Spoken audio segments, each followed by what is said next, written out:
ఏ తప్పు చేశాడని నా అన్నగారిని రాజ్యం నుంచి పంపించావమ్మా? నాకెందుకమ్మా ఈ రాజ్యం? ఎవడు అడగమన్నాడమ్మా? నిన్ను ఎప్పుడైనా నీ రాజ్యం అడిగానా?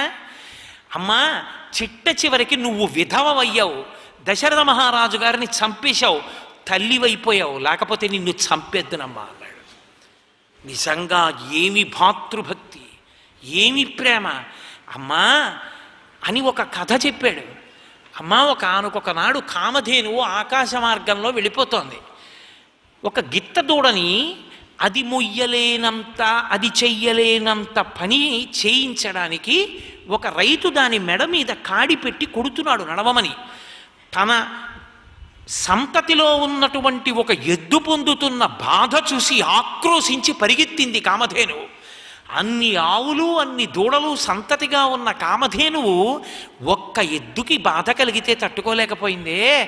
లేక లేక లేక లేక పుట్టిన సుగుణాభిరాముడు మా అన్నగారు రామచంద్రమూర్తి కౌసల్యకొక్కడే కదమ్మా కొడుకు. ఆ ఒక్క కొడుకునంత నిర్దాక్షిణ్యంగా పంపించేశావే. నారచీరలు కట్టుకోమన్నావే, జటలు కట్టుకోమన్నావే, పాదరక్షలు వేసుకోవద్దన్నావే, దండకారణ్యంలో 14 ఏళ్ళు ఉండమన్నావే. మా పెద్దమ్మ కౌసల్య బతికుందమ్మా, ఎంత బాధపడుతోందో, మా అమ్మకి క్షమార్పణ చెప్పాలమ్మా అని పరుగు పరుగు పరుగు పరుగున వెళ్ళాడు మహానుభావుడు. కౌసల్య ఆవిడ బాధ, ఆవిడిది నరుడి కథగా చదవండి రామాయణం. ఆవిడంది, ఏం నాన్న రాజ్యం దొరికిందా? నువ్వు మీ అమ్మ సంతోషంగా ఉన్నారా? ఎప్పుడు ఎవరా నీకు పట్టాభిషేకం అని. ఆయన వెంటనే వచ్చి కౌసల్యాదేవి పాదముల మీద పడి ఏడిచి ఏడిచి స్పృహ తప్పిపోయాడు. అయోధ్యకాండ చదవండి, ఒక 60 ఒట్లు పెట్టుకున్నాడు. అమ్మా, నేను నిజంగా తెలిసి రాజ్యం అడిగి రాముడు అరణ్యానికి వెడితే 10 మంది తాగే నీళ్లలో విషం కలిపిన వాడికి వచ్చే పాపము నాకు కలుగుగాక. నాకు తెలిసి రాముడు అరణ్యానికి వెళ్ళుంటే, రాజ్యాన్ని కోరి ఉంటే, అమ్మా నాకు ఈ పాతకాలన్నీ సంక్రమిస్తాయని ఏడిచాడు.